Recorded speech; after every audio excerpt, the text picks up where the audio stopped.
everything and everything that I've just shown you is actually based on your power testing. So now we're going to look at the tests that you can do on the MyCycling app. If we go into your profile, click on Tests, and you'll see here that you have 3 options.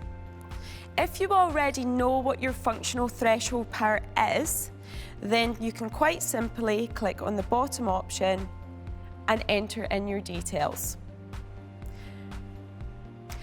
If you're unsure of what your functional threshold power is, then we can find that out very simply by looking at the top 2 options.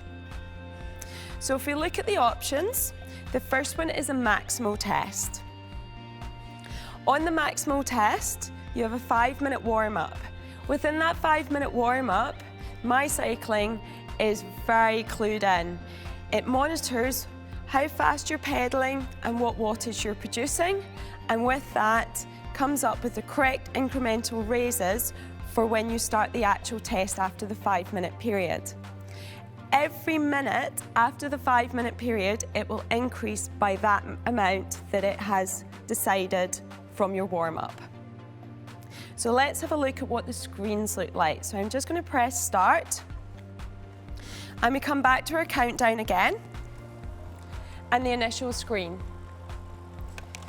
So this is me started on my warm-up, and I'll just quickly show you what the screens are going to look like.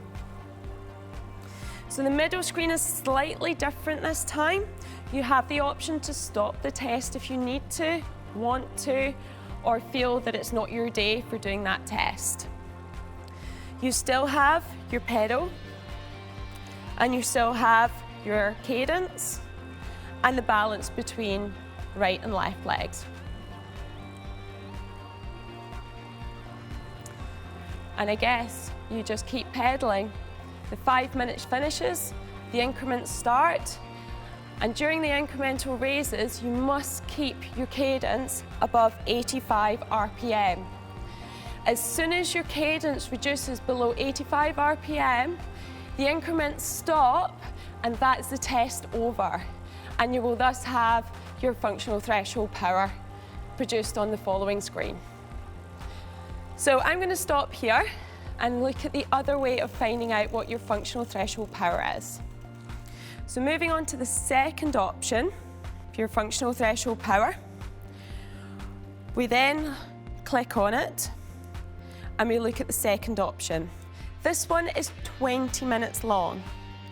In that 20-minute period, you will pedal for 16 minutes, nice and smoothly. For that first 16 minutes, pedaling nice and smoothly, gradually increasing your power that you're outputting. And then at the end of 16 minutes, you want to give it everything. Full gas, turn it up. So at the end of the 20-minute test, you have nothing, absolutely nothing left. Don't get me wrong, the first 16 minutes is really, really hard as well. But the last 4 minutes is really important. You must empty the tank.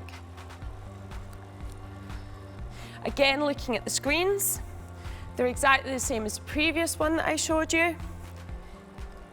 You have all those options still there. It's now your turn to get going with the tests.